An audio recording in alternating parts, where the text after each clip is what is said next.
Hello and welcome to Last Time On. This is the podcast where we want to watch all this prestige television, but who's got time for it? Oh, wait, I know I don't. We do. We do now. We We do. We're No. actually watching a show in real time. So this is just for a little bit. just this season. We are this time on.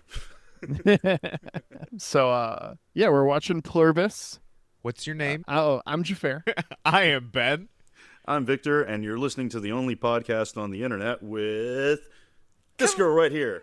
Karine. Hello, everyone. Karine returns this Hello. episode because this Welcome specific back. episode of Pluribus has another thing that she is an expert on, but we'll get to that in just a minute. And she's here to offer her unique perspective on the subject matter. And also, she's a really big fan of Pluribus. So, Yeah. I don't mean It's to not speak for eating you. people. She's not. She's not an expert in long pig. We said we'll get to it, Ben. Don't ruin the surprise. Speaking of the surprise, this show is like very, very, very popular. Yeah. Like this show is already the most watched show on Apple Plus. That includes like Ted Lasso and stuff. Oh, wow. Ted Lasso's huge. Yeah. I've never seen it, but people are always talking about Ted Lasso. So Ted Lasso is great. I only recently discovered that the football in that show is not the football we think of. It's the football the rest of the world thinks of when they hear the word football. That's the joke. Oh, So- is it? Okay. So the whole point of Ted Lasso is in like 2014 when NBC got the World Cup, they were like talking about different pitches for commercials, and Lorne Michaels, the guy who does SNL, was involved in those pitches, and so he brought Jason Sudeikis along because he had this funny idea of a American football coach getting confused and talking about European football and not knowing that they're different sports. And that's the actual genesis of the Ted Lasso character. Oh, well, okay. Genesis. Was a Planet Forbidden. yes. Yeah, so that's where Ted Lasso comes from, is commercials from 10 years ago. Is that the Vuvuzela one? I think I've got a Vuvuzela in storage, actually. That doesn't surprise me. I've Yeah, never even been to a soccer football game, but yes, I own a Vuvuzela somewhere. Pluribus is very popular. Like my mom's watching this show. Oh, wow. And she doesn't get involved in current culture for much of any reason. So yeah, no, it's surprising how many people I've talked to that are like on this show right now. Let me ask you, gentlemen, a question. When you saw the name of this episode was HDP, did you have any theories of what HDP stands for before we got into it? So I didn't get it perfect. But HDP to me sounds like it's a like blood derived thing. So I thought it was like hemoglobin derived something, like product was like what my brain went to initially, where it's all like, oh, it's a blood thing. That makes sense. Just whenever I see H in an acronym, I assume Hemoglobin. that it's hemoglobin. Human. Yeah. Human. But yes, that is not the case here. But it's close-ish, but definitively not right. And Victor, it is bold of you to assume that I looked at the title of the episode before clicking on it to write my notes. Oh, yeah. Oh, I always do that just to title my notes. Well, Yeah, my notes get episode titles in them because I have to say what we're watching every time. And it occurs to me you typically don't. So yeah, that makes sense. You probably don't look at episode titles, do you? I do when I watch them. I don't look at it before. So, like, mine does say Pluribus 6 HDP, but I wasn't, like, sitting and ruminating what could HDP mean. I thought it was helpful double penetration. Oh, God. That's never helpful. I mean, Beth, Says you you. thought the same thing. Either that or something worse, probably. So, I want to, as we're getting into this, I want to point out one problem I have with artsy-fartsy shows like Pluribus. I can never tell when the show is buffering or when they're trying to be dramatic. Nice. Because, like, sometimes it'll just be like, all right, Carol's just stared out that window for a long time. Oh, shit. Okay, it's been stuck here for 20 seconds, and I haven't actually been watching the show. Yeah. Oh, you would have such a hard time watching Under the Skin. I think I mentioned that one previously, but that's one of those artsy-fartsy ones that has... I'm fine with artsy-fartsy as long as, like, there's, like, Your there is internet lots of, like, connection is very good. quiet. Like, if I'm watching, like, very artsy-fartsy, Koyan on Iskansi, there is Todd Glass music happening the whole time, Todd Glass? so I know if it paused. There's a Todd This Glass? one, it's quiet and dramatic, and, like, it'll just be empty warehouse. And it could just be I'm buffering, or in 20 seconds, I'm going to see Carol start running, and Carol continue to run for the next 20 seconds, and, like, getting a sense of time and place and the expansive, oppressive nature of society without any people in it. Quit changing But the it subject, is Ben. just Who's a Todd thing I am Glass? Is that a bumping real up person against. you messing with me? What? Who's Todd Glass? That is not a real person. You're thinking He's a Philip Glass? composer. Are you thinking No, Philip Philip Glass? Glass. Okay. Todd Glass is a stand-up comedian. It's his little brother. I saw Yeah, this sorry. happening for like a minute and a half while you guys were refusing to acknowledge each other. And That's I like want my to say I parents in was bed. living in the moment. Todd Glass, stand-up comedian. Philip Glass, composer. Speaking of Glass, we pick up this episode. Picks up right where presumably picks up right at the same time where the last episode left off. Yeah. Where Carol makes a frightening discovery, and then we open in Vegas with a martini glass. Yeah. I do want to call out something real quick. Yeah. Because I'm listening to that podcast, the Pluribus podcast. That head, so Carol, listener, if you're not watching the show, one, I don't know what you're doing, watch the show. But two, Carol finds out that in these freezers are people parts. Yep. And she runs, grabs her video camera, runs back inside, and dramatically shows us a shrink-wrapped head. This is a 3D print of Vinny G. No way. Oh, fun. Yeah. It's That's the an awesome only piece of cameo trivia. he's ever made in any of his shows. It's a 3D printed head. Is his That's so own cool. 3D printed head. Yep. Nice. Pile of bullets own Vince Gilligan. Yeah. So I just wanted to make sure that everyone knew that. That's so fine. Carol's freaking out, slowly Karina's people. Victor gets his point. Like it's it's as expected. And so she makes this video and is just like showing us around, and that's when we cut over. We see she talks about the cooking vats we don't see. A giant meat grinder we don't see. Yeah. I was bummed. I wanted to see the giant meat grinder. Yeah. She gets this all on her SD card and she gets it ready to send out. And then she's all like, no, I don't trust them to send this out. I'm driving to fucking Vegas. And that's when we worst cut place over. in the world. Katy Perry right here. Yeah. California Girls.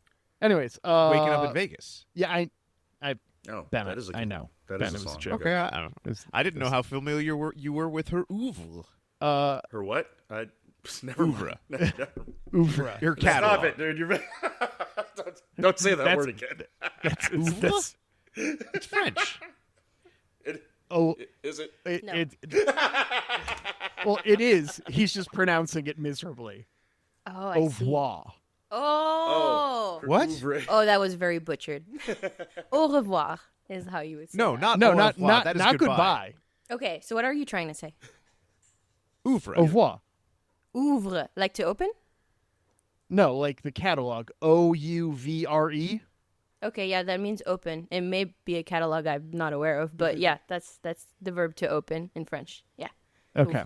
Au revoir. It's Ouvre.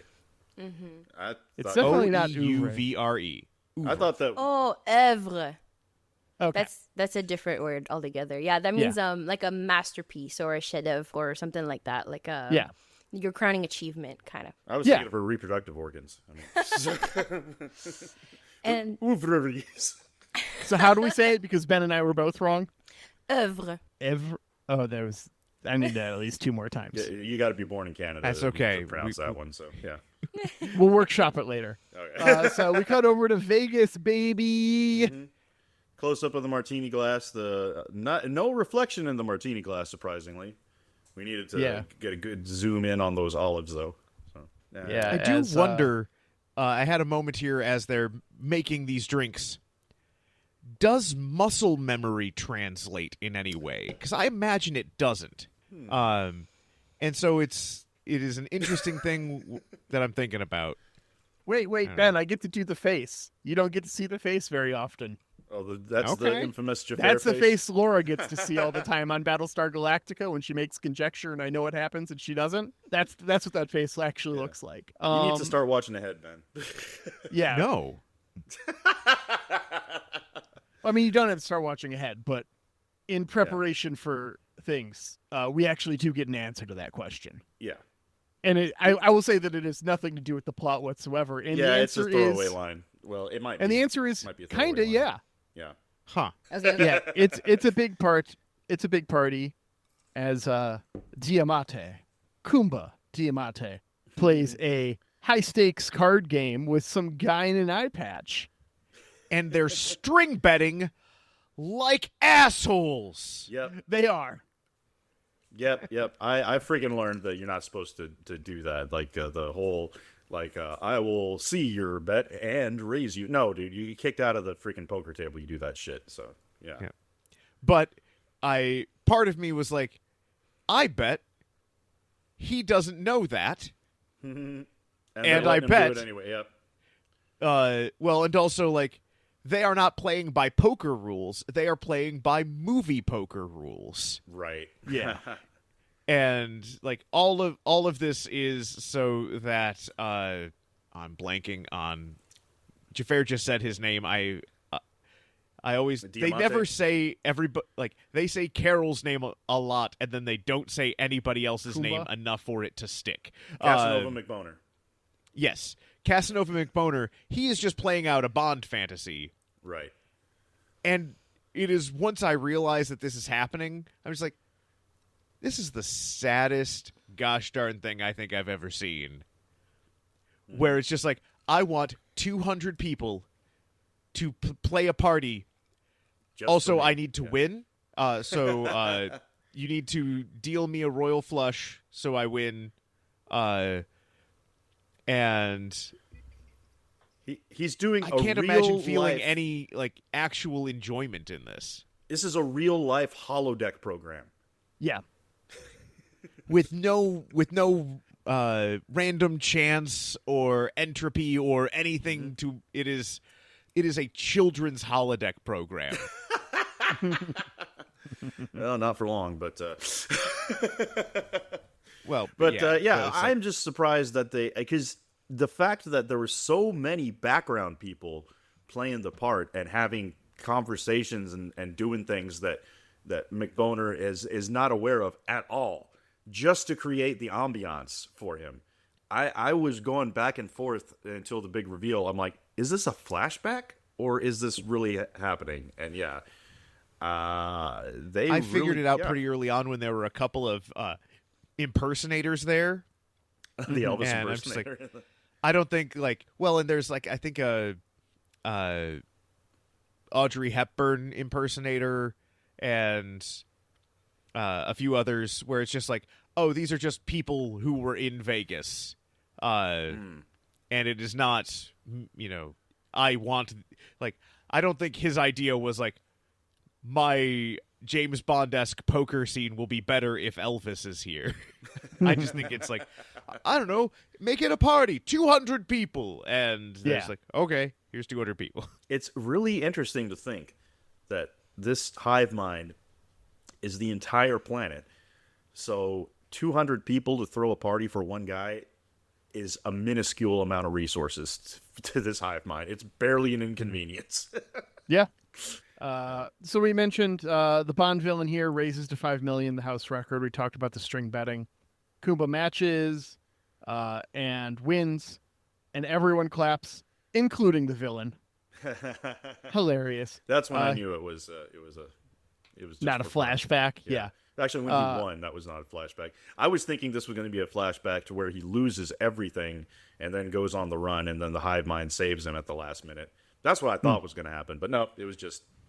Yeah, it was just... Oh, no, see... Yeah. He absolutely reads to me as a guy who never had anything and has just been... He is not a guy who lost everything and is getting it back. He is a guy who's just like, oh, okay, I can fly on the Air Force One and I can be James Bond. Like, let's do it. And he absolutely feels to me like the kind of guy where, like, if for some reason at the end of the season, like, it jumps forward 20 years, he will still be absolutely fine with this. He is not the kind of person who's going to learn and grow and be like, I don't know, this feels pretty empty. He's just like, nah, this is still great. I've just got bubblegum in my head. Maybe. We'll see. I don't know. I think we get a little bit of a pierce through the veil on him this episode. We'll get to that, though. So, yeah, he has to remind the villain to stay in character. That was fun. He gets a harem together when everyone else stays behind to clean up. And then his hot tub party gets broken up by Carol's imminent arrival. And they insist... Go ahead. No, you've already interrupted me. Go ahead. Right, sorry. Before we cut to the hot tub party, they start cleaning up the villain's broken glass by hand. Yeah, that was a good... Instead of, like, one of the hive just showing up with a broom, they all just start picking up little pieces of glass. And that was just so weird, because it's like, this is not the most efficient. This is not the best way to do that. Right, yeah. It's the 8 billion people, simultaneous knowledge. You don't know where the nearest broom is. Yeah. I mean, 8 billion people worth of knowledge on how to not cut yourself while picking up broken glass. I mean, there's no knowledge there. It's hope you don't get cut picking it up. Yeah, there are ways to pick up broken glass carefully without cutting yourself. Oh, but there's still like, sometimes you just get sliced. Some another college party story there, Xhafer? I've broken a lot of glass in my life, ranging from little guys to I've had a carboy shatter on me. Oh, wow. Which, if you're unfamiliar, a carboy is a 5-gallon glass jug. I didn't know they still made those. Wow. I thought it was dangerous. Use them for brewing. Yeah. Of course. Yeah, I should have known. It's a brewery story. Yeah. Brewmaster Xhafer. So I once had a sliding glass door shatter in my hands, and it just sliced the shit out of, like, the inside of my hands. And so I was just like, get a broom, guys. Yeah. I broke 2 of broom would be a better solution. In, so. I mean, it's a little off-putting, but it's also supposed to be a little off-putting. Yeah. Speaking of getting a broom, jacuzzi. Hot and tub. My God, the amount of strategic nudity in this scene is just impressive. Strategic not nudity. No, there was not a single nipple. I went back. No, that's what I'm saying. That's not strategic nudity. That's Yeah. strategic not nudity. Yeah. This was very... Wow. I was super impressed because it's all one continuous shot. And this was actually choreographed by the guy who did Austin Powers. Oh. That's not true. At least it's probably not true. It was pretty amazing. It was a joke, the soap just to suds, clarify. everything. They all exit one by one, and that's very impressive. Yeah, but the maid lady was about to join in the pool when they're like, "Uh-oh, Carol's here." Yep. And then we get the exterior shot of Carol pulling up in the cop car To the Westgate Hotel. Welcome, Carol, on which hotel?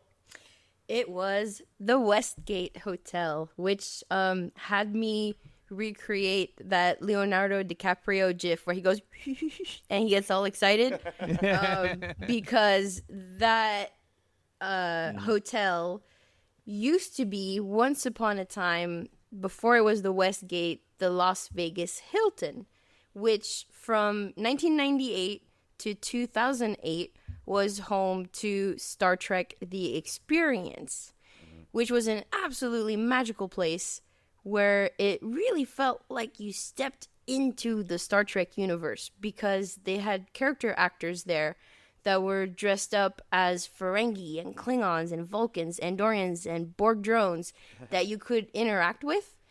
And the makeup on them and the costumes were so incredibly well done. And they were all very much into character. You know, you could go up to Quark's bar and order this fish bowl called the Warp Core Breach. Yes. From a Ferengi that will call you Homan. And, you know, that place was something else. Was lucky enough to go several times while it was open because my family did a lot of cross-country trips because we moved from Canada to California, and every time we would go across, we would stop in Vegas and go. So I got to go when it first opened in 1998, as well as right before it closed in 2008. And it was wonderful. I have several little relics from the gift shop that I have in my display cases here at home. And one of them, my favorite, I'll try to make this brief so I don't completely hijack the episode. But one of my favorites is this antiquated thing called an address book. You know, back before you had cell phones and you actually wrote down people's phone numbers and addresses, and it's got this beautiful. I had friends and people gave me their phone numbers. Once upon a Are time. you really a Star Trek fan? Yeah, you're a way too extroverted. And so anyway, I love this because it's got this just beautiful visual on it of the hotel with one of the rides. So there were two rides there. The first one was the Klingon encounter, and the second one was Borg 4D, which opened a couple of years later. And on the cover art for this address book is the art for the Klingon encounter. But several years later, after it closed, I started going to the Star Trek Las Vegas convention, which happens every year in August. And when I went there, I started bumping into and rubbing elbows at the bar with some of the character actors that used to work there. And I decided to start collecting their autographs. Sweet. So I've got over, I think, like 20 of them in there. And they're all just such wonderful people. One of them is Bonnie Gordon, who is part of the comedy duo band The Library Bards, and she's also the voice of the USS Protostar. Yeah, in Star Trek Prodigy nowadays. But so before she was an official Star Trek actor, she was also an actor at The Experience back in the day when it was opened in Vegas. So anyway, the hotel still looks the same. It still has the same, giant arch. They just took down the Star Trek logo, which when we watched it, I had Victor pause the episode and I pulled up a picture of what it used to look like back when it was announcing proudly Star Trek The Experience. So yeah, anyway, that was my little. She's got a whole Facebook group on there that is like Star Trek The Experience veterans, and she was like, oh my God. And as soon as we're watching the episode and she pulled it up, sure enough, people were already talking about it in there. Be like, oh, the Westgate. Yeah. See, But, yeah, I will say I'm just automatically so jealous because I had the VHS of the of Deep Space Nine Emissary Parts 1 and 2, and before anything started was an ad for Star Trek The Experience. Yes. And I wanted to go Breach, so yeah. bad. And I watched that episode as probably my most watched episode of Star Trek because I had the VHS. And so it was my only ability to get Star Trek on demand was the Deep Space Nine, pilot. So that's one of those things that I know has stilted me where it's like, I think Kai Opaka is way more important than she is, when it's like, she was in three episodes of Deep Space Nine. It's like, not if you watch it, the pilot, over and over and over again, then she's in most of Deep Space Nine. But I remember seeing the, come out and come to Vegas, and I'm like, I can't. I'm 9. I know. I'm 9. Oh man. Hey, how old did you say you were when? So I was 6 when I went the first time, and it was wild because I remember it was just me and my dad driving through and bringing the van down to California from Canada, and the plot. Spoiler alert, I mean, not that you could go anymore, but the plot of the Klingon encounter was that the Klingons went back in time to present day in order to kill one of Picard's ancestors to, prevent him from being alive in the future. And so we go on the ride, and then we get off, and, my dad turns to 6-year-old Karine, and he goes, "Hey, Karine, they were looking for Picard's great-great-great ancestor, and Jean-Luc Picard is a French name, and you're a French-speaking person. You're more than likely the ancestor they were looking for." And being 6 years old, his logic was sound. So for a while there, I really thought that I was going to grow up and have kids who would eventually, birth in my descendants Captain Picard. That's how real it felt. Can't prove you're wrong. Yeah. The power. Yeah, of well, fiction. and we might be living if we are living the Star Trek timeline, it's the mirror universe. But let's not talk about that. We're having such a good time right now. We have to have World War III. It's how it goes. Yeah. Right, eugenics wars. Yeah. She is always talking about how she's upset that she was. How old were you when it? It was open for 10 years. So I went the first time I was 6, and the last time I was 16. So I never got to have a warp core breach. Yeah. She's like, I never got to go as an adult. I'm like, I didn't get to go. Fucking period, man. And I never got to go to a Star Trek convention while it was held there either, because that's where the convention was happening from. In those years. That would have been so much. That would have been amazing. Dude, hit up the convention and spend the night at Quark's bar until they kick you out. Oh my God, that'd be amazing. Yeah. Angela actually, her family used to go a lot. They went to the experience while it was open, and she told me that when she went, she was. And it's just like Karine says, how they, all the cast there, even the waiters and waitresses are in character.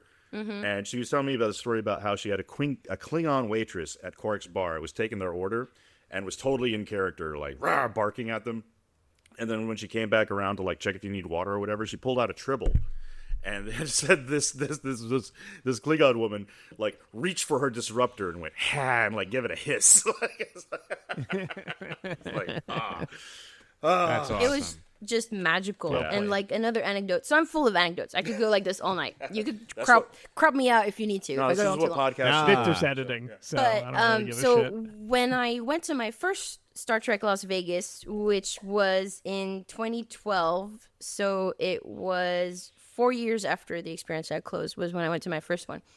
I thought it was going to be a one and done, check off the bucket list, can say I've done it, which, when I went, I fell in love with everything and everyone there, so I just kept going every single year since. But at the time, I thought it was just going to be a one-time deal, but I figured I would do it properly and go and cosplay, and I did not own any cosplay yet at that point. So I wanted, and my favorite color has always been blue, and I've always had a thing for Andorians. So I wanted to go as an Andorian to my first Star Trek convention. So I Googled Star Trek, Andorian cosplay, Andorian costume, and the first results that came up in Google were mostly this woman who I found out later was named April, who used to work at the experience as an Andorian. That was her character. And so I kind of based my look that I cobbled together for my first convention off of her pictures that I found on the internet. And then when I went to my first Star Trek Las Vegas, she was there, and she had donned her uniform from when she used to work there 4 years prior, and was in the full Andorian makeup. And I remember I ran into her. I spotted her. She was in the main theater watching, whatever the presentation was at the time. And, so I just kind of crouched next to her, and I was whispering. I was like, "Hey, I'm so sorry to bother you, but I just want to say, I based my whole look on you, and I think you look so cool." And she's like, "Come, my child." And we basically went out into the hallway to continue the conversation without disturbing everyone. And, I just continued fangirling hard. And we took a couple of pictures together, which I still have, and they're still some of my favorite pics ever. And William Shatner was up there "What am I, chopped liver?" They're leaving. Exactly.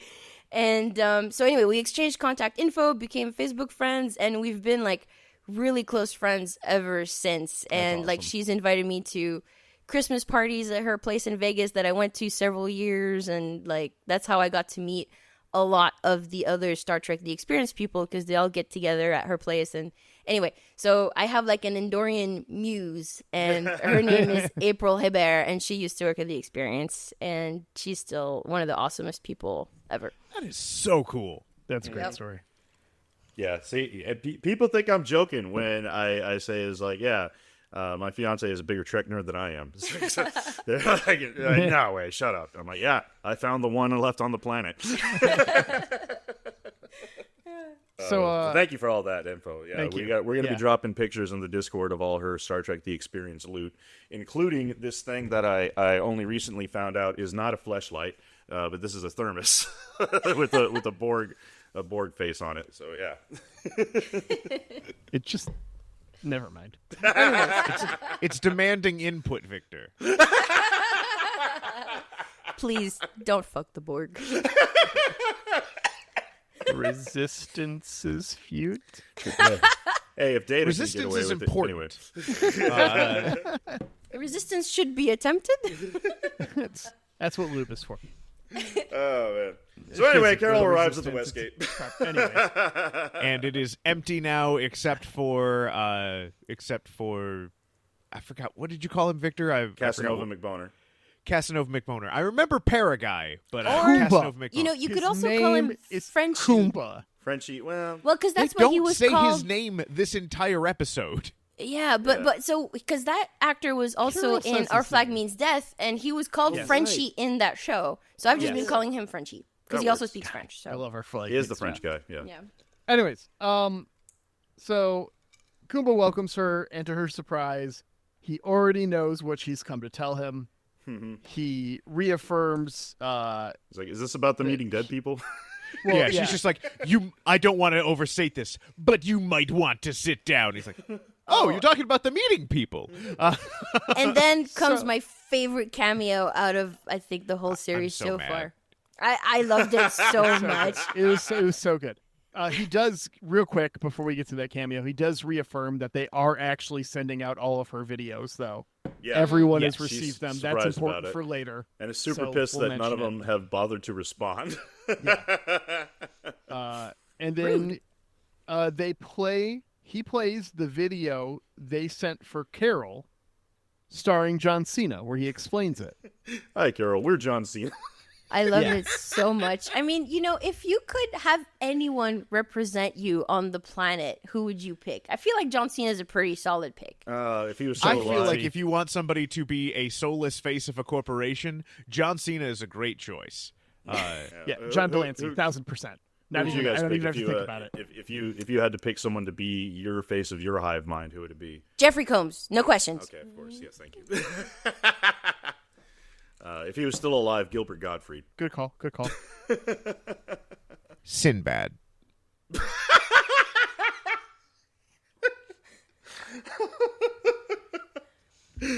So lame. Why you got to be a hater? So yeah, John explains that they can't actively kill anything, Not even including vegetables. harvesting plant life that doesn't naturally shed its own fruits. They do take in animal products like milk that don't harm the source. So milk is okay, honey is okay, handful of other things. I think it wasn't even that doesn't harm the source. It is Eggs? they have to be like dairy cows where it is like they are made uncomfortable by the fact that they produce so much milk. Because they do talk about how Oh, like yeah. this is because of industrialized farming we're able to do this. Right. I don't think like they could go find a goat on a farm and milk it. Yeah, that's true because like if humans hadn't intervened, cows would look totally fucking different than they do Yeah. today. Same with chickens. I saw a documentary. Well, the only reason I saw it was because they were riffing on it on MST3K, but it was a 50s infomercial thing about the chicken of tomorrow, and it showed a chicken that we think of as a chicken because this big chonky little thing. But that's not what a chicken looks like. That's what chickens look like because we've bred them to be chonky over decades. Like before, they looked like normal ass birds. So, anyway, that's just my piece of trivia that I picked up from watching TV. They make a slurry drink out of expiring foodstuffs and approximately 8 to 12% HDP, or human-derived protein. The 100,000 people who pass away each day are added to the food source pool. It's actually really efficient when you think about it. No, but it's got okay. So say you want to create the optimal source of nutrition that will have all of the trace elements in the correct quantities that a human needs. Where else could you get it where they're already perfectly laid out than another human? Like it's but it can't be all the parts problem of is human. prion diseases. This is true. Yeah. Not every human. They're too some perfectly laid are not. Some have are overripe, and some have gone bad. So you can't use all of them. That's for sure. I mean, and then are you telling me if I eat my fingernails, that'll have the nutrients I need in it, or would it just going to make me sick? Please don't. Okay. No. I'm talking about the whole humans, like, the amount of, calcium, potassium, all of those, elements are going to be in the right proportions when you, break it down to your building blocks. So if you put a corpse in a blender and make a human slushy, is what you're saying. But, I mean, like he said, there's prions and there's, diseases and stuff, and there's reason for not doing it. There's What I plenty of think parts of the body you're that are saying is not that they want to appealing. put their tender heart in a blender and watch it spin around to a beautiful oblivion. Please don't say. Okay, I don't recommend doing this. Please. Yeah, you're the food scientist, so hey, you can. Yeah. Please do not make Food Soylent scientist Green. recommended Soylent Green. Please don't. Soylent Green, no. y'all. But from the point of view of an external alien, Yeah. species, it kind of makes sense. I mean, we're eating cows. We're eating, what's the human? It's just another animal on the planet, really. Victor? John C. reaffirms one that they eye don't open. want to do this.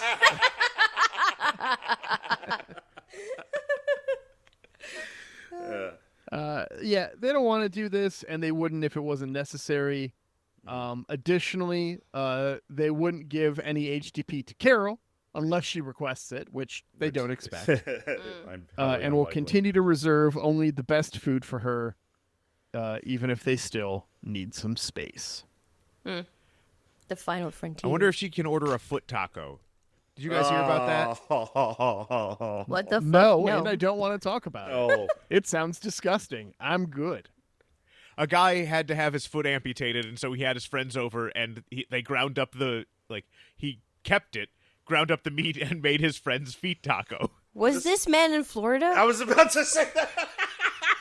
This had to be a Florida thing. Okay, I have to note something real quick here. It's not that Florida is crazier than the rest of the country. They have different It's media that- laws. It's that it's their media laws, 100%. Yeah. It's that all police records are open public record in Florida, and so it's very easy to find examples of people doing crazy shit in Florida compared to the rest of the country. Interesting. I did not know that. But I then learned again- something today. But then again, it is Florida, though. It is Florida, It is and Florida. I'm driving down there in 36 hours. There's plenty of batshit people I've met that wish me happen to be luck. from Florida, so Yeah. And Just it's found the only out place. there are no federal laws against cannibalism. Oh my God! Are you serious? God, What the dude, fuck? clear your browser Only history, Idaho Dan. has one. Wow. That only Idaho That has a doesn't law sound against right. cannibalism? Well, where was the Donner Party? I don't know. Oh my God! There are still laws against murder and everything, but the Yeah. But additional if someone and then dies eating naturally, someone- you can throw them on the barbecue grill. Is what you're saying? You can have roadkill, is what it means. This reminds me of something. I met a really vegan getting away once from us, who guys. was I forgot what it was, but I think it was roadkill that someone had hit a deer, and there was a vegan at this party who said he was okay with it because this deer had died naturally, and you could eat it anyway. I'm like, that's very interesting philosophy. So that made me think it's only a matter of time before someone capitalizes on this, and it's just like here at I don't know Peace Dove Farms, all our cows die naturally, you know. So, Well, like- so you got a farmer going around just inconspicuously dropping banana peels, hoping the cow's gonna fucking fall over. And like if you drive from California to Vegas, there's a place called Alien Jerky, and like you can get. I'm pretty sure they have some that are called like roadkill jerky and stuff. I mean, it's not actually, but it's a bit. I mean, Ben and I famously have tried a bunch of weird jerkies. It's true. Really? I've had Yeah, I brought kangaroo- back kangaroo jerky from Australia. Actually, Victor was not. Not a fan. No. A bit chunky. I Yeah. appreciated that, Xhafer. Thank you. Yeah. So Kumba says he's known for about a week, and he still finds it troubling, but he's not as like immediately disgusted. He's as not going to let it interrupt his orgy. So. Well, he's had some time to get some perspective. So it's just like you've got time to think about it. He's had time to digest. Really? Look, I wrote that down in my notes. I thought it was fucking gold then, and I think it's fucking gold now. That reminds me, I need to go back and clip out the scene where he says, "I must say, John Cena makes a very reasonable point." That's just a great Oh, clip. and if we're my going new backwards ringtone. as well, I just wanted to say, it might not be a good idea that they picked John Cena because like you can't see him. There's nothing on the All TV. right, yeah. Yep. She has a follow-up question though. What happened to them saying that they were vegetarians? Good point. And they clarify that they would prefer, not insist, which to me says they were fucking chicken fingers on Lakshi's son's plate, and I was right, and that has been bothering me. Yeah. Okay. Yeah. This is where it's revealed that Carol is the last to know about this, as the rest of the individuals meet over Zoom twice a week. It's been 2 weeks. Like, what are we on? Like day 12 or 14 Oh yeah, it's or only something? yeah. This means they've met maybe 3 times. Yeah. Yeah. Also, I appreciate that he's like, yeah, everyone who doesn't speak English automatically thinks you're a dick because you didn't invite them to the first meeting. 100%. Yeah. Yeah, no, valid call. Uh-huh. They talk some more. Kumba reveals the calorie deficit here is the real problem. Yeah. Most of the world is going to starve to death in the next 10 years. He's all like, we thought about maybe robot farmers. But that wouldn't be ethical because the hive would have to program them, so that would technically. Well, I mean, they're feel still like- doing stuff. Surely they could come with some kind of like algae. Oh well, I guess Is algae still alive, they too? still consider it to Yeah. be alive. It was huh? just crazy to think about. Everything If you is try, alive. They can't eat there's grass. nothing But like out it there dies that's pretty quick though. I like. feel Is like there this life anything out cycle. there that's anyway. not technically living that we could eat and get nutrients from? If only we could do photosynthesis. McRib. That would like solve all of our problems. They can only eat McRibs.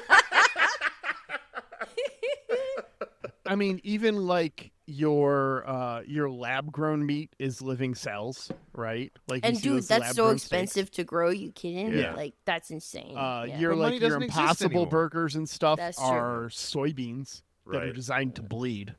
That's how they make Impossible burgers. Ugh. They genetically bred soybeans to bleed. Ugh, stop it. Oh god. I'm serious. But even then, the I poor know. soybeans, they could never Yeah. do that to soybeans. Which honestly, makes this me is worried because if their ability to eat food is being defined by the dumbest people, I don't want them doing surgery on me. If they're like, we have the knowledge of everyone, Oh yeah. and that leads us to starving to death. I was like, maybe you shouldn't be flying planes or doing all this other stuff. This is a good point. Like, what about viruses? So people who are infected with a virus, they just let them die because they can't kill a virus because viruses Probably. Nope, viruses are not living. We've Oh. been over this in the previous episode. Okay, thank you. No, they're But bacteria, though. though. they just inject their DNA, but they're not actually alive. Yeah. Anyway, I wonder. Yeah. Well, Yeah. This. Wonder if this will get brought up. As the I mean, plasma personally, problem. this is the exact reason I'm ethically okay with eating meat and I'm not a vegetarian. Because I also recognize plants as living, and I've reconciled the fact that I can't eat anything without killing something, Exactly. plant or animal. and so I just don't. It's not a sliding scale. It's not. I like think because ethically it I has a should cut face, down on the it's amount worse of for meat that I me. do eat because we're human beings are not meant to eat as much meat as we typically do on a regular basis. But yeah, dude, just watch a fucking nature documentary, dude. Nature doesn't give a fuck, man. Yeah. That said, I do try to limit the amount of red meat just because red meat cows have a huge environmental impact. No, It's that's not true, because I yeah. think a cow is better than a chicken or whatever. It's that the carbon footprint of raising a cow. Oh, yeah, it's massive. Yeah. I mean, But- that's vegetarian, so about I would say at least half of my meals, if not 2/3, are eat vegetarian anyways. Yeah, you're so. a better man than I, dude. I'm trying to get there, but it's tough. 'cause Yeah. I love a good steak. No, I agree that, trying to limit your amount of meat is good, but at the same time there's also some nutrients that you find exclusively in meat other than if you get supplements. Yeah. However, there's your rate of absorption from supplements are not as good as what you would get from getting those vitamins from meat. So I think the world would do better with everyone just limiting their consumption, but I don't believe in eliminating it all the way. Yeah. I mean, You could totally do a food science podcast. That would- Probably, That'd be- yeah. yeah, And so I have a degree in food science and technology, and when I was in school, there were several different extracurricular clubs that you could be a part of. There was the cheese making club and the beer and wine making club, and the one that Hell I yeah. became a member of was actually the carnivore club. So we made meat products. We made all kinds. You we can made, like, interview Liver King. we made prosciutto. We made so did you know? Okay, I'm gonna hit you guys with a little bit. One of my favorite little pieces of knowledge. Did you know that salami and that type of dry cured meat is actually meat yogurt? I feel like I know meat this. yogurt. So you actually throw a lactic. like it's fermented. Yeah, right? exactly. It's fermented. So you throw lactic acid bacteria in with your meat and a little bit of sugar to get the fermentation process going. And then ideally in perfect conditions in school anyway, back in the day it was all free range. But if you have a temperature and humidity controlled enclosed area and you've got a little pH probe that basically measures the pH inside of the meat as the bacteria start to ferment, you can double check that the fermentation is going well. And as long as it reaches a pH of 4.6 or below, then that's low enough that no pathogens can grow. And that's why it's safe to eat and to keep, for long periods of time. How the fuck did anyone discover that? Why is there yogurt in this cap? See, it used to be milk, and, well, time makes fools of us all. But Carol does not take the news that, one, everybody's been getting her messages and doesn't care, and two, they've all been hanging out without her. Yeah. I think we all assume that in every large group chat, there exists a version of that group chat without each person. Sometimes it's just hey, we're planning something for Xhafer's birthday, so Xhafer's not in the group chat. You've got a version of the group chat without me? Yeah. What? But this is actively oh no, Carol, Yeah. no one likes you. And she has to deal with the fact that there are 11 people alive on the world, and they don't like you. The name of the group chat, Xhafer, that we have without you, it's called No Math Allowed. That's actually pretty good. I'm okay with that. God, I wish I was drinking out of my oops, I did the math again mug right now, but I'm not. I recently sent my friend her mug, which was Oh, yeah. freaking the sheets with an Excel looking background. Oh yeah. Oh yeah. That's a good one. Yeah, I work in finance, so So at this moment, Carol cries herself to sleep, and McBoner has a nice human moment. He goes over and puts a blanket on her. I thought that was Yeah. really sweet. So he's McBoner has a heart. more than that, he does call the world and talks to them, and he does ask them to reconsider because she is so absolutely lonely right now. Yeah. And has some little pillow talk with the world, be like, I miss you, sweetie. Blah, blah. Yeah. He's talking to a fucking And to again, the whole planet. it has been 11 days. I would not have noticed. Like, I would not have been lonely yet. I would be like, aha, I've just conquered Gaul. Okay, but at the same time, is the internet down? Because Apparently that would not, make me because- very lonely if well, I could not doom scroll. Well, I assume it is because they got Zoom going, so they, But is it a case-by-case basis because the world allowed it? Or is the whole entire internet still up there and running? it's got to be only because if you're a hive mind, you don't need the internet. Exactly. So it's probably not there. So I yeah, reckon. so Casanova Frenchie wakes up and is like, "Hey, can you turn on the internet?" Or you just gotta Google everything by calling the world and asking them. That would actually. To be fair, I don't think Casanova McBoner would be looking at most of the internet. There's just like a handful of sites he needs turned back on. That's true. Yeah. So Carol gets. She wakes up the next morning, and I'm surprised that He's making breakfast. Like he remembers how to. This has got to be the first meal he's cooked for himself in 2 weeks. Maybe. He seems. I mean, I don't know. He makes a good breakfast. It's eggs, it's avocados, toast, and Carol turns it into a hangover smash. And he's like, "Ooh, hangover smash." Well, I this is a scene that defines Kumba as a character for me, because this is him seeing someone having an experience that he hasn't had and immediately having to have that experience. That, I think, is the key thing to his character, and everything we've seen him do thus far. He even references, he talked about in Air Force One, he was talking about being the president. He's talking about the movie Air Force One. Yes. Everything is replicating other people's experiences, and in a way, he's kind of like a little individual version of the world in that regard, of the hive mind, because the hive mind is that culmination and that combination of everyone's experiences, and him as an individual, he's trying to experience as much as he can that he's only been able to see secondhand previously. If I might say, if in my the world is AI, a large language model analogy, I think Kumba is a AI artist where he is taking existing prompts, existing ideas, and saying, "Oh, make my version of that. Look at what I made." And it's like, "No, dude, you just did Casino Royale." And he's like, "No, I made this." He's that one asshole who like shows off AI work that he's proud of. It's like, exactly. I think he is, and I hope he comes to realize, like, oh, I'm not an AI, I'm not an artist, and grows from this. But I don't see him as maybe deep enough or introspective enough. I hope I'm wrong.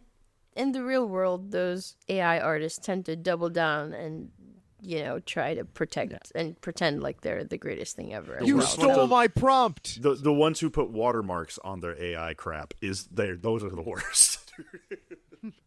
Anyway. Yeah, who'd put a watermark on a meme? Fucking losers. Shut up. Brought to you by Dominion Media Television. Woo! We're still here. Sexy Strand. Hell yeah. By the way, I saw you liked my you did the emergency Romulan medical hologram smash. Yeah. And I threw in a what smash could stand for because I noticed you didn't have one on that comic. Oh yes, that one in with the my comments. Thank you. Take that. Thank Take you very that. much. If you make more of those. If you Appreciate it. like it, I don't know, whatever. Anyways, so she makes mention at breakfast here of finding her own suite and sticking around. And love the as look soon on as his she face. sees his reaction to this, she quickly pivots to exiting the He's $1 billion like, I'm just fucking light with up you. ashtray. He's like, oh, thank God. Yeah. I think she was genuine here for a moment. I think so, too. About it. And then when she saw that this was not actually welcome, he was just like, okay, never mind. Nah, I'm joking. It's very like, but if kind of a thing. J.K. Only Lowell. the answer was no. But here he does reveal something to her that the world has revealed to him, that they have figured out the problem. Yeah. They know how to bring them into the hive, but they need those sweet, sweet stem cells. Yeah. They And need that giant hip needle. Just get it in Now, there. this is I feel like this is an important plot point because they said they have to do a painful syringe into your hip to collect the stem cells, and they need your consent because it's going to cause you physical harm. Yes. And he simply says, no, I'm good. Not yet. Yeah. And at this point, Carol grabs the nearest phone. We hear the whole Howard Hamlin speech. Hi, Carol. It's the entire thing. She still hasn't figured out you can press 1 to skip that. So Maybe sometime in season 2. But honestly, I hope they never do. I hope it's a bit every single time.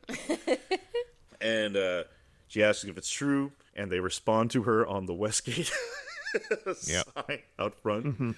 Now, this is important. Now, I rewinded it just to check.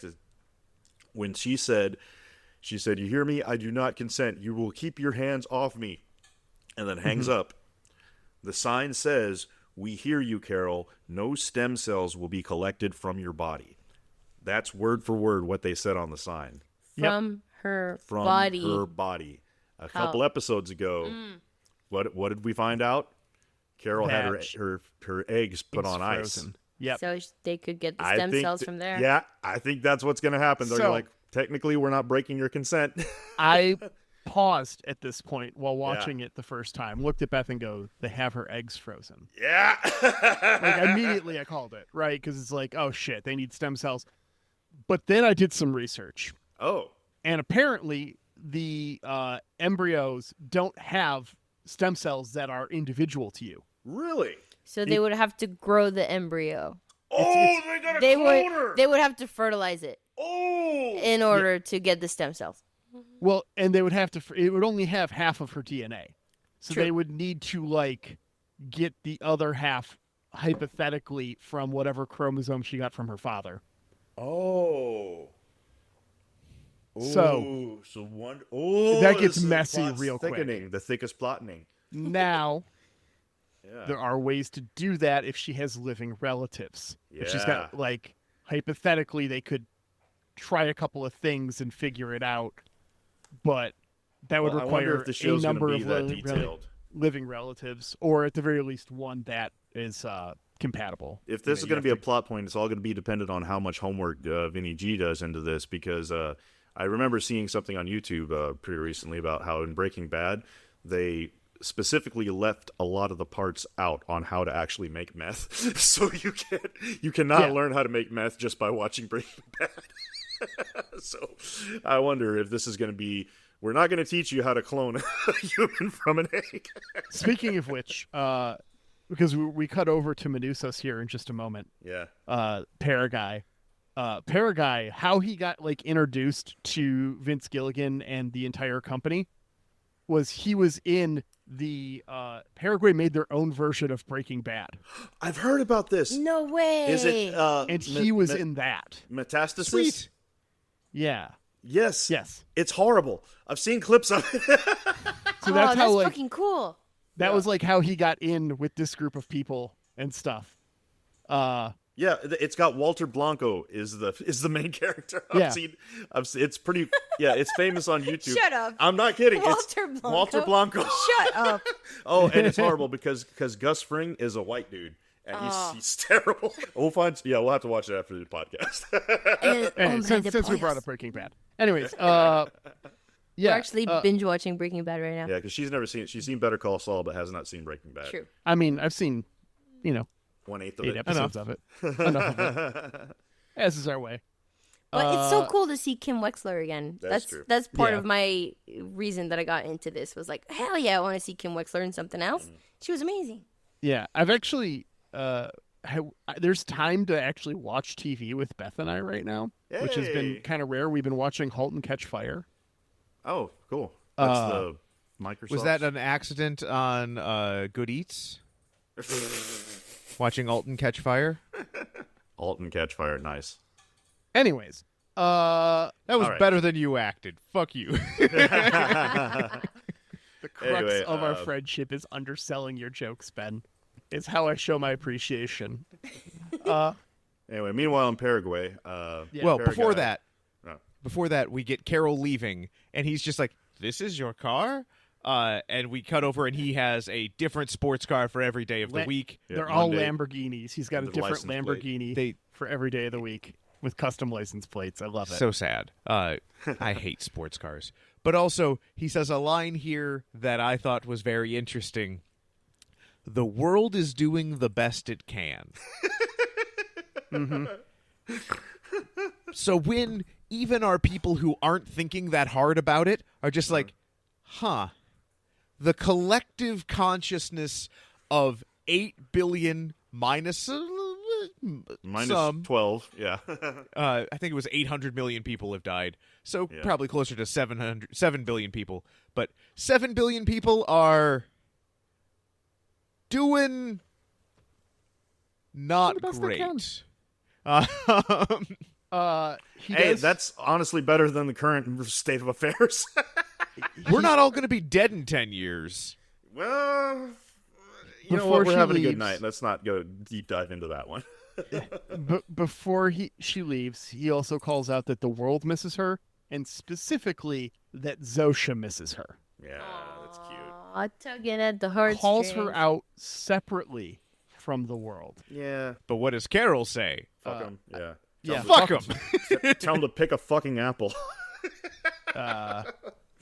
Yep. We rewind from day 12 to day 9, where Manusos gets Carol's video, the first one. He decides to leave Paraguay and head to Albuquerque, but not before the world makes an appeal to him through his mother. And how does he know it's not his mom? His mom's a bitch. She's not a bitch right now. Well, so just a couple of points here in this last third of the episode where we focus on Paraguay. He's checking the frequencies on his radio. Yes. And he's he got has nothing, but found he one. rewinds back to 8613, and it's playing a sick dubstep beat. And I can't figure out what this thing is, but it's a banger, you know. It's going to be important.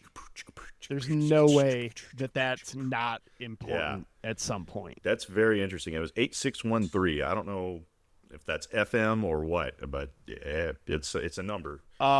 Did it say if it was hertz or kilohertz? Because I AM and have to FM go are look, on yeah. different scales. It's 8613.0 was the frequency. So That's likely an AM channel. Then, if and it's I not. noticed that kilohertz. I think it was SSB, wasn't it? was it? So- I think so. I have to rewind, but Because it's longer range if it's SSB. also the frequencies he's checking go in integers of 3. Like he's checking 9996, and then he goes to 9999. So I don't know. Yeah. I don't know. But yeah, tonight's Trinities, DoorDash we've already delivery. seen a little bit of Christ-like stuff with Zosha's pose, maybe it's more of that rather than a technical thing. But I don't know enough about CB radios, so Yeah. I have to rewatch Contact. No, don't watch Rewatch Contact. That's fucking hate We that could watch Frequency, Another where movie Jim that is Caviezel also- talks to his dad, I think Randy Quaid, or Yeah, yeah. Randy Quaid. Yeah. Oh, that movie, yeah. Okay, so Anyway, yeah. next up, Okay. Season 1, F7, The Gap. Manusos Oh. begins a dangerous trek to meet Carol. Returning home from Las Vegas, Carol gets creative with her rebellion. Yep. I was not Victor, a fan of this what- episode, but whatever. Of, That's okay. of HDP or of The Gap? The next one. But I Uh-oh. liked the next for episode. Ben's quite a sake, bit. I'm not going to go into it. So Well, we'll talk I about enjoyed it. in a week. Yeah, I Yeah. liked it quite a tune in next week. bit. But before we get to that, we should probably make a couple predictions. Prediction. Lincoln, what are you doing up there? Guessing? I guess no one's coming. I have seen into the future. You ruined the prophecy. Okay, you go first, Ben. I'm going to say Carol crashes the Zoom. Okay. That's gonna be a great scene, no matter what. Yeah. So last night I said that Paraguay is probably going to sabotage the. I think he's going to go he's going to go full John McClane, and he's going to sabotage the milk factories to try and like kill the world, basically. But Okay. but Karine pointed out the flaw in my logic that would take a lot of. You'd have to blow up a lot of milk factories to do that. Yeah. Because they're all around the world. Yeah. So, And but then again, I was thinking, well, if he's just in a crazy rage, he's not thinking logically. But then that wouldn't really affect the plot at all. So I'm just going to leave it at Paraguay goes John McClane. All right. My prediction is I think we're going to get a bit where Carol, right now, Carol is like not interested in apologizing, not interested in reconciling with the hive, the world. I think she's going to be through just a sense of sheer loneliness. She's going to lose that. She's going to go and try and reconcile.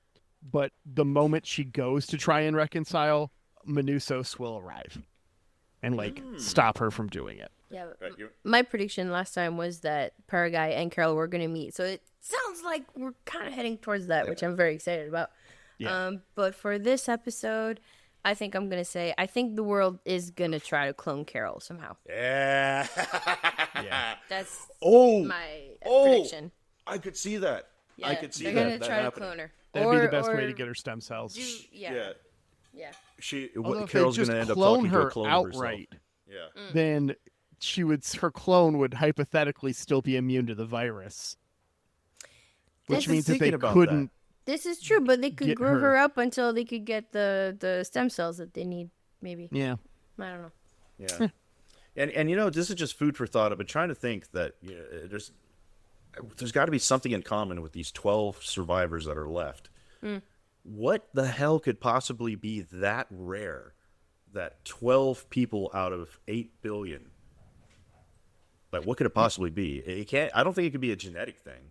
So it's got to be some kind of specific, maybe. I mean, my experience that they prediction many episodes ago was exactly that: is that this wasn't random, and that they were Oh, that they all they're all purposely did it. examples of different strong aspects of individuality. did. Right, the 12 Cylon models. Yeah. Yeah. Yeah. Yeah. So All Carol of this is has your happened wrath. Before. All of this Carol's will happen definitely again. wrath. Yeah. Carol's wrath and her anger is Yeah. what allows her to not be. She's the angriest person. Whether or not she realizes she's the angriest person. Paraguay would be pride. Lakshmi is the most motherly, protective Yeah. person. You And know? then Frenchie is lust, of Absolutely. course. Absolutely. He could Yeah, I be think it lust was for just sure. random. In any large enough set of numbers, you will get just outliers. You Mutations. will get that. But that You do few, get though, that. That's gotta be Hey, what really about this rare. guy over here? Oh, don't worry about Oh, that. you know guy what it over is? here. They're the 1% of germs that that Purell doesn't kill. Oh, there we are. Well, I'm glad that we could figure this out. We don't need to watch this show anymore. Yay. But before No, we we're go- going to keep watching. But I do have a little surprise for you guys. So we've got Oh, really? 3 more episodes left of Pluribus. I Yeah, think. there's only 9 episodes. There's this 9 season. episodes. Such a fucking tragedy. But this episode's airing right before Christmas. Oh, it is. Yeah. And I have a gift for you. And my gift for you is not from me. It's from Laura. Oh, Because are we finally Laura gonna get it? Laura gets to pick for my pick for the next show we're going to watch. And Viper though it's round a little 2. early, I thought it'd be fun to tell you guys, give you a little preview, let you know that we'll be watching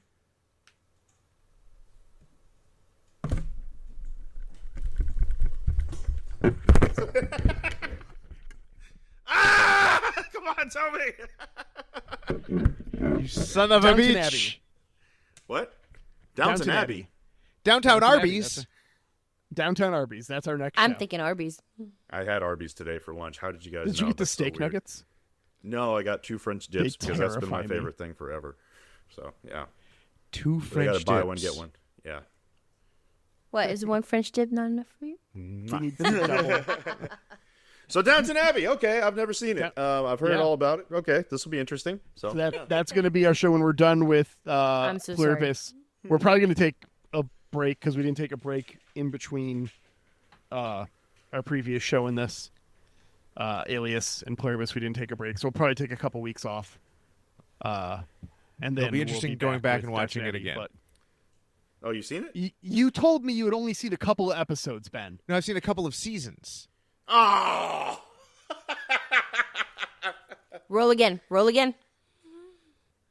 I'll check back with Laura. Okay. I think Glow and I only got through seasons 3 or 4. I don't know. I think there's only 5 seasons, Ben. I don't know.